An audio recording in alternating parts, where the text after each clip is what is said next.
to believe that we deserve forgiveness, we need to actually engage in relationship repair actions.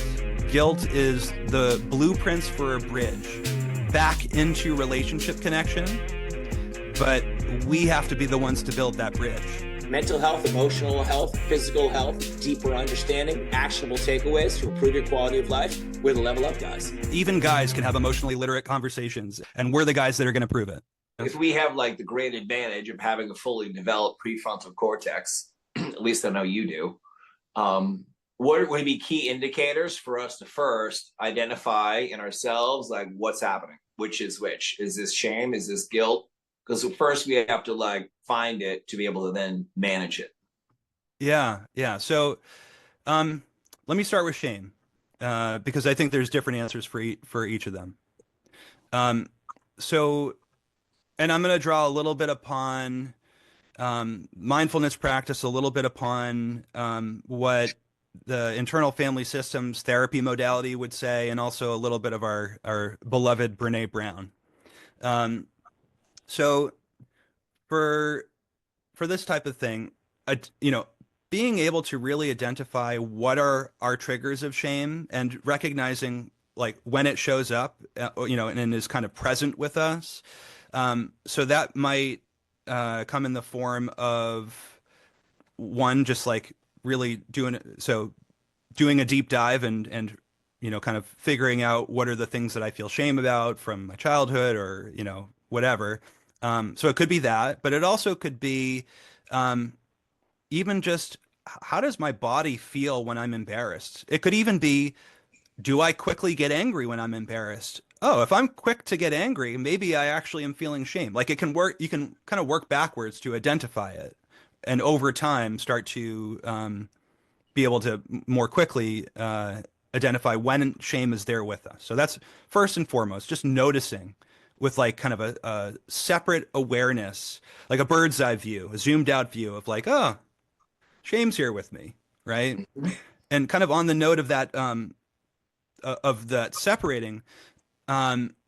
separating the shame-based part of us from our authentic self, right? If we can be in observation of that shame-based part, which we can, right? When we are in a grounded place or, not under chronic stress or whatever, we can calmly see something that is hard for us to look at, right? So if that's the case, then we are not shame, right? Shame is a part of us that we can observe, right? Yep. And then using mindfulness for some critical thinking around, even reality checking, like the expectations that we have for ourselves, or, and thinking like, do I have these expectations because it's important to me and my value system, or were these expectations or messaging put on me because of what others told me I should experience, or sent me messaging of what should be my experience, and how to interact, how to behave.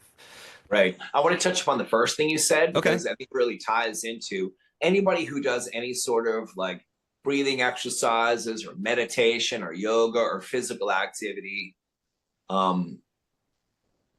even just like concentrated mindful thought about something. Maybe that's a form of meditation. But there is an aspect where you can witness your body doing a thing and kind of like oversee it and be like, oh, I'm not just my body. You can witness your thoughts.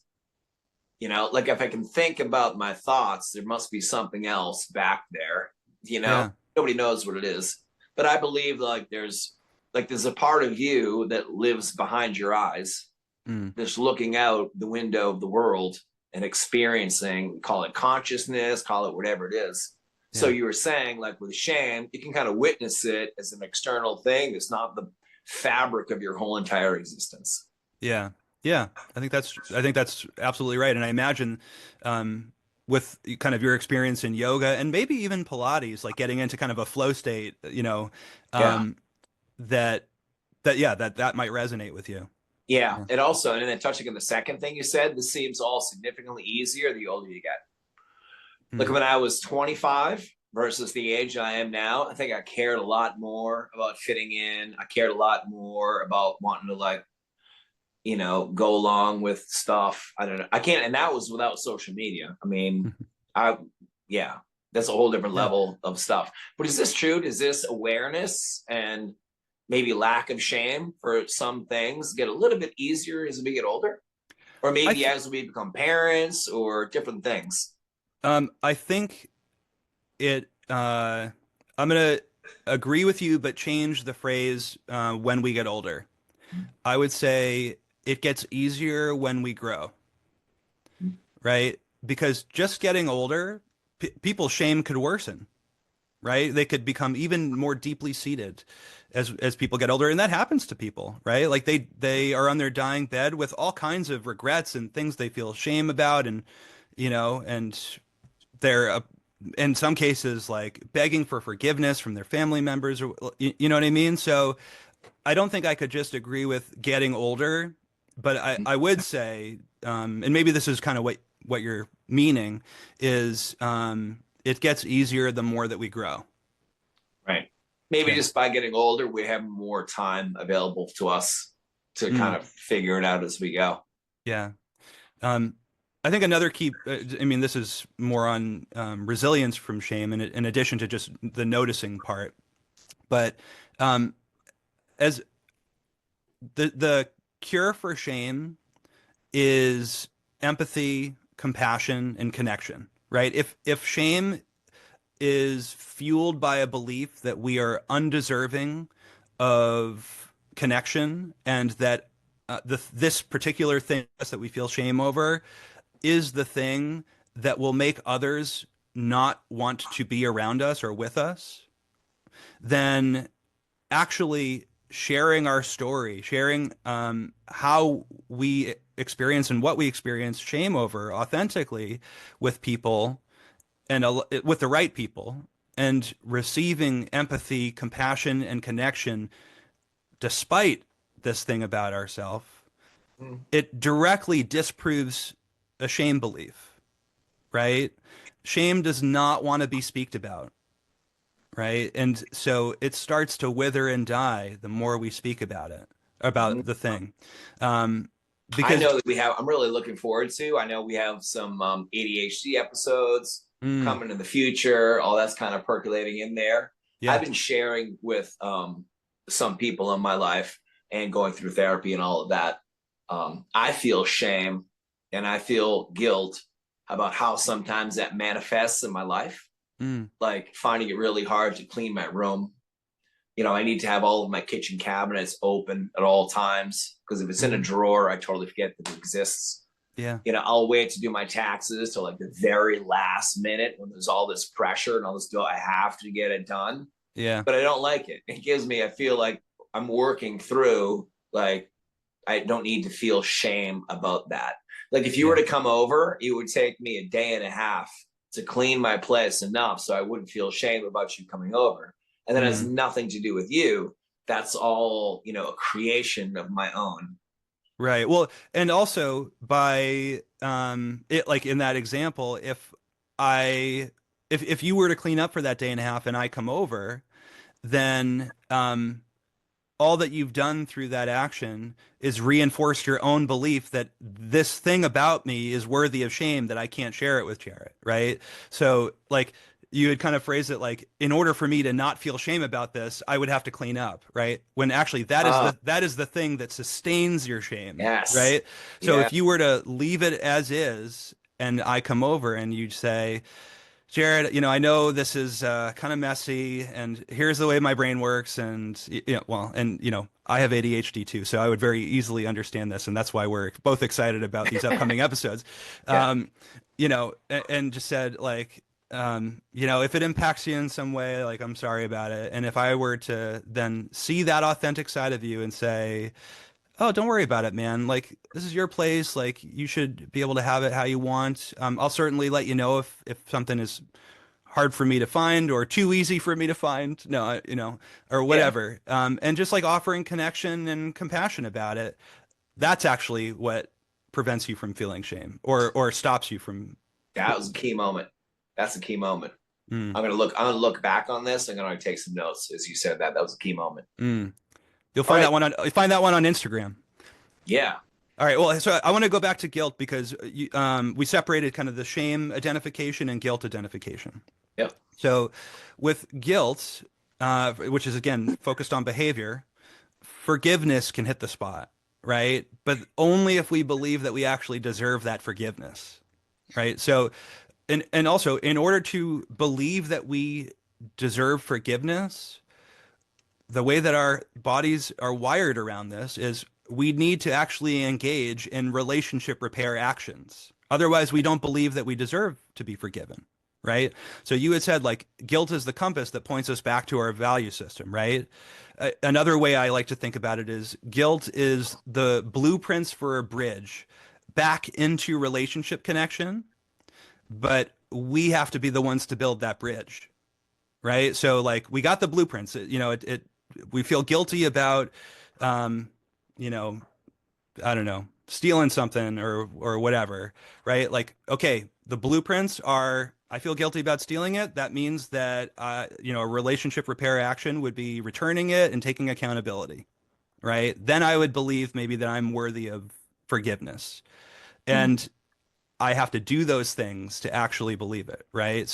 Yeah. So just like to kind of make it a simple list for people. So like relationship repair actions could include, a truly authentic apology, some demonstration of remorse, like kind of a showing of remorse, and attempted change in future behavior, right? Like those are kind of the things that actually help us feel relief from our guilt, regardless of whether they land for the other person or not, and we get forgiveness or whatever. If we do those things, then we will believe that we deserve forgiveness and can forgive ourselves regardless of what somebody else does. Mm. Wow, really good. Say those three again, just to bullet point it. Yeah, the relationship repair action. So authentic apology, Yep. right? Some demonstration of remorse Mhm. and attempt to change in the future behavior. Yeah. That's another challenging thing about the world that we live in, because it feels very much like we're not allowed to make mistakes anymore. Yeah. If somebody catches you doing something on a video, making a mistake, and it ends up going back, like that's it, it's over. Yeah. So yeah, important to surround yourself with good people who are willing to accept that nobody's perfect. Yeah. You know? Yeah, Yeah. Absolutely. yeah. I say it in yoga class all the time because we're practicing and practicing and practicing, and sometimes we have this strive to be perfect. But here's my example. Like I've been chewing food in my mouth for a number of years. And every once in a while, I'll bite my tongue. Well, you'd think that I haven't figured out by now. You think that I'd have like the perfect chew. But sometimes you mess it up.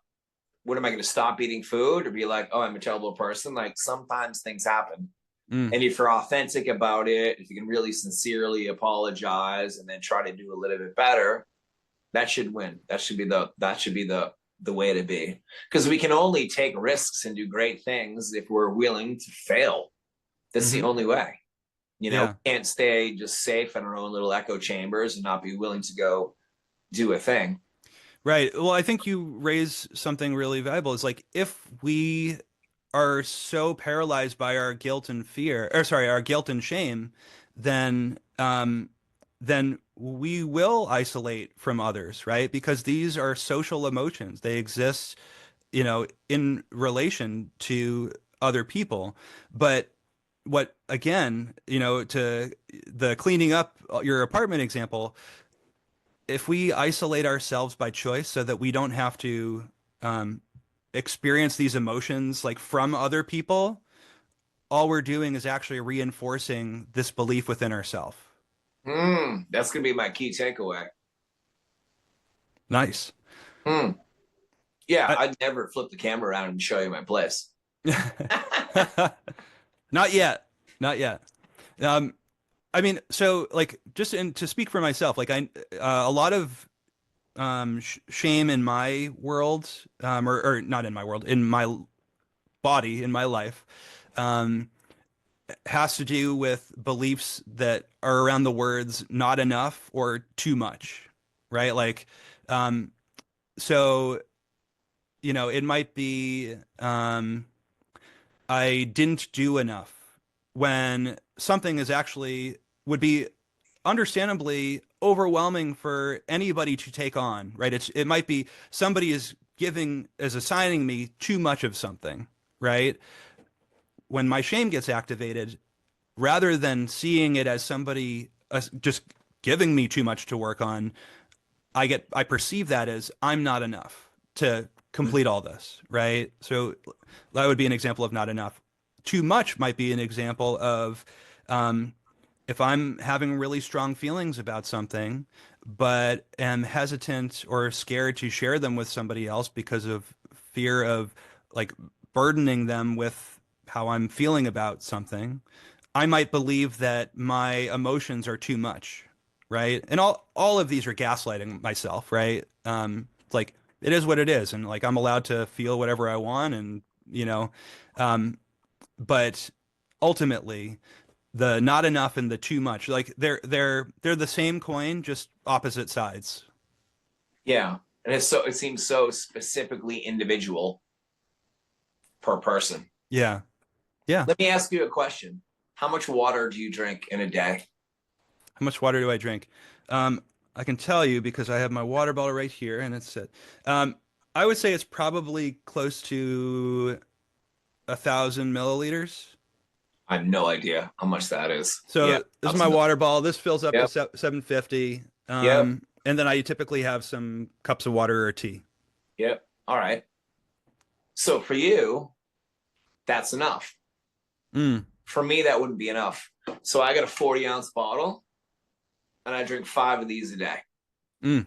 So I'm looking at over 200 ounces of water. So if I drank what you drank, I'd be totally dehydrated. If you drink what I drank, you might have water poisoning. The water hasn't changed, but Right. for you, it's enough. For me, it's not enough. Like it has nothing to do with the water. Right. It has to do with the environment and yeah, and yeah. So just to kind of give the translation, 'cause since mine was in milliliters, I also have Yeah. this here. 20, so up to about the top of the bottle is 24 ounces. 24 ounces. So I probably have about 30 ounces a day. Yeah. Did you say that you So have this one 200 bottle ounces a is day? 40. I drink over 200. So Yeah. this is 40 ounces. And I try to get 5 of these in my body, Yeah. especially in spring and summer. Yeah. Because And just, my office is 100 degrees. I was Just just going to say, yeah, a reminder to people that you do hot yoga and hot oh Pilates yeah, and yeah, yeah. also live closer to the equator than I do and all Right. of the Oh yeah. things. It's Yeah. 80 degrees out. Yeah. I ride a motorcycle and that air evaporates water off your skin. Right. Yeah. Plus I sweat a lot during the practice and when I'm teaching. Yeah. I like these Yeah. little examples of things like, I like to take all the what you're saying and extrapolate it into something where my mind can work around it and be like, is this feels like kind of the same thing? Am I too much? Am I not enough? Well, it kind of depends on the situation and Yeah. who I'm interacting with or what I'm interacting with. Yeah. I mean, so much of it is about like paying attention to our self-talk, right? Like, and just to define that for anybody that hasn't heard the term, is like are the thoughts that we're having about ourselves, right? That we kind of just take as truth, right? But actually, it's a part of us that is kind of sharing its belief. And whether we choose to believe that story or whatever, like that kind of authentic self, that core self of us when we're, centered and all that. If we choose to believe that story, then now we have a part that's blended with us as opposed to separated, as I said, right? So paying attention to self-talk is such a key feature of guilt and shame, right? It gives us the path to relationship repair and forgiveness, right?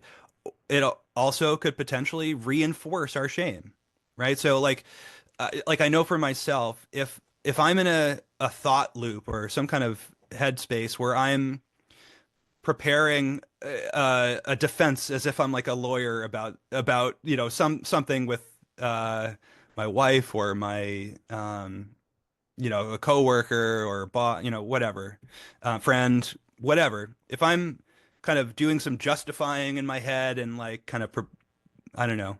Yeah, just like justifying and preparing like my evidence that I'm not a bad person essentially, and that and projecting blame or something like that. Automatically, I know two things. One, I'm anxious, and two, I'm in shame, right? Because if my thoughts are focused on defending something or blaming somebody for something, chances are that I'm displacing some uncomfortable belief that's telling me I'm not a good person. Otherwise, why would I even need to be in a stance of defense, right? I'd likely just not care about a thing. Yeah. So if I go back to those three key components of guilt that we came out of it with, right? Honest apology, Hmm. right? And actionable things. There was another one I can't place it right now. Yeah. Uh, Demonstration of remorse and then attempt to change future behavior. right. I mean, that seems like a lot of the time that could be internal self-talk, like Mm. recognizing, all right, I feel guilty about this. I got to do better next time, and then resolving. So I'm imagining that guilt could then leapfrog into shame if it wasn't addressed, and forgiving yourself for biting your tongue. I'm going to try to be more conscious of it next time, and move Mm. forward. That kind of Yeah. Yeah, absolutely. And I mean, I think the other thing with guilt on this note is when we don't use it functionally to as a, oh, I'm supposed to engage in relationship repair of some kind. That's when it becomes shame, yep. right? Because then that physiology, that feeling, it sits in our body for longer than it's supposed to. And if your body is like, oh, this is just a part of my body now, that becomes more about identification than behavior, right? Behaviors move through us, right? Yeah. Yeah. Um, yeah. So, I mean, I think that that's a key feature, right, of the physiology of it. Like both of them produce uncomfortable feelings, as we said in the beginning. We're wired that way so that we remain part of the tribe, right? Yeah. But if we feel guilty about something, I mean, another thing to think about with this is like, would you consider yourself somebody that holds grudges or no? Yes, and I'm trying really hard not to. Okay. Um, have you ever held a grudge with somebody who gave you an authentic apology, demonstrated remorse, and attempted to change their future behavior? Never. No. So, These will all be unresolved things. so, Yeah. I, so It's then, I, definitely like a person. It's something that I'm working on to improve in my life, not holding. But I think 100% of the time, it's some conflict that went unresolved. Whereas if so, that had happened, great. so then I'm not sure that you're somebody that holds grudges, Mm-hmm. right? Because if the natural order of things, right, if the healthy thing is to feel a certain way until we socially receive these relationship repair actions, when that doesn't happen, we're not meant to feel better. Right. Right. So I don't know that you're somebody that holds grudges. Hmm. Like somebody that holds grudges would be somebody who receives the authentic apology, or receives a demonstration of remorse, and the other person's trying to change their behavior, and you feel that, Yeah. and you still are like, nope, can't forgive it. All right. Good. I feel better about myself then. That makes sense. Yeah. For me, it's simple. Like somebody could really wrong me, and I could let it percolate in my brain and get really upset about it. But if that happens, then somebody, authentically says, because you kind of forget sometimes that we're all suffering human beings. People are going through things. We forget. Like I've been judged sometimes, and people didn't know. Well, my fucking dog died last night. Mm, You don't have no right. idea. And I'm sorry that I'm being mean, but I don't mean to be. Like, ah, Mm, yeah, giving people the benefit of the doubt. We're all human beings going through this experience. yeah. And if somebody is mean to you because their dog died, it is, oh, it happens, right? And it's their responsibility to follow up with you and say, I'm really sorry. My dog just died. Whenever. It doesn't have to be immediately, but like, Yeah. I'm sorry. My dog just died. I know that I treated you that way. I shouldn't have treated you that way. I'm just having a really hard time, Yeah. right? Yeah. Like that's their responsibility, and again, none of this stuff has to happen in immediate sequence, right? Like if only, right? There would be no grudges in the world. Right. But sometimes we need time to process and work through our own shame and guilt before we can approach the person, right? Yeah. So like, and that's okay. It's okay. But the important thing is that we do follow up. Kind of phrase that I like to use is, um, you don't need to get it right, but you do need to make it right. Mm, that's a great one. You don't need to get it right. You need to make it right. I think a nice takeaway too is if you're going to make it right, do it with your voice. I find it Mm, challenging sometimes in the medium of text, any sort of text. If you have like this huge idea and all of this in your brain, and then you have to whittle it down in like 2 paragraphs without any sort of inflection or innuendo. yeah. Oftentimes things like you like talk to someone and like look them in the eye and you can relate to another human being. Oftentimes we're full of empathy and sympathy, and I wouldn't want you to feel shame or guilt. You wouldn't want me to feel a certain way to anybody, even strangers out on the street. Yeah. Yeah. Yeah. So true. Yeah. And that, I think, that's how evolution programmed us, right? Is to do it that way. And so, I mean, texting in the scheme of things, or even just communication without eye contact, is in the history of our evolution incredibly new. We haven't evolved to receive oxytocin as a result of a text apology, Right. right? Good point. The chemical that makes us feel bonded to people, Yep. right? Like that's so new within our history. And Yeah. so yeah, right. So if we're really trying to go at it, yeah, the either in person or even the voice inflections, like being able to hear the voice is really important. For me, that what that made me think of is for me, um, I even have a hard time, or I guess I should say, if somebody is doing relationship repair with me, um, it's the using their voice, that verbal part is really important for me to feel resolve, and to feel like forgiveness, and even to feel remorse, I guess, from the other person. If somebody uses a different love language, like an act of service, as their apology, that's wonderful for them. And I totally recognize it as a bid for reconnection, and I can accept it as that, but it doesn't even touch the my forgiveness button Right. until it's spoken. Yep. And as soon as it's spoken, like it just dissipates for me. Yeah. I think for most people it does. Yeah. Sadly, we're going further and further away from that. Yeah. But yeah. So as we wrap it up, what else you got? Any key points you want to make before we jump off here? Yeah. Well, so I think well, certainly future episodes, I want us to talk about how to parent without using shame or guilt to shape behavior. And there are some great resources that we can offer for that. But another metaphor or some imagery that I like to think about, because this is how my brain works. It makes me, it helps it make it more connectable for me.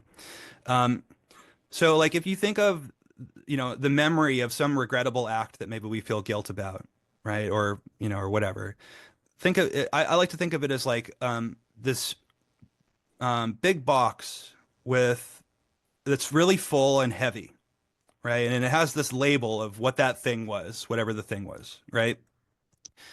And the purpose of forgiveness and compassion isn't necessarily to release the memory, pretend it never happened, or like turn the box invisible, right? I think the box with the label stays, but we get to unpack it, right? So it becomes lighter to carry. And we can even potentially then carry that box simultaneous. If it's a light box, we can carry the box of, oh, this thing happened simultaneously while carrying our forgiveness box or our self-compassion box or I'm still a good person box, right? Like we can hold multiple things when the box feels lighter, right? And so the purpose of these relationship repair activities and offering and for shame, like kind of reaching out and offering ourselves self-compassion and understanding and things like that. It isn't to make the box go away, right? It's to unpack the box and to be able to make it lighter so that we can simultaneously carry these other more, healthy and healthy boxes that allow us to not feel so weighed down. Yeah. Yeah. I like it. Lessen the load a little bit. Yeah. Yeah. That's just my interpretation of it. Yeah, that was great. Yeah. Jarrett, Cool. thank you so much always for your wisdom. Yeah, likewise. Thanks.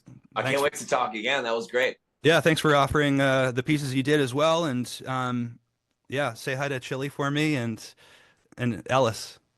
Sounds good. All you guys, make sure to follow us, subscribe, share it with your friends, comment. If it's available to you, give us a 5-star review.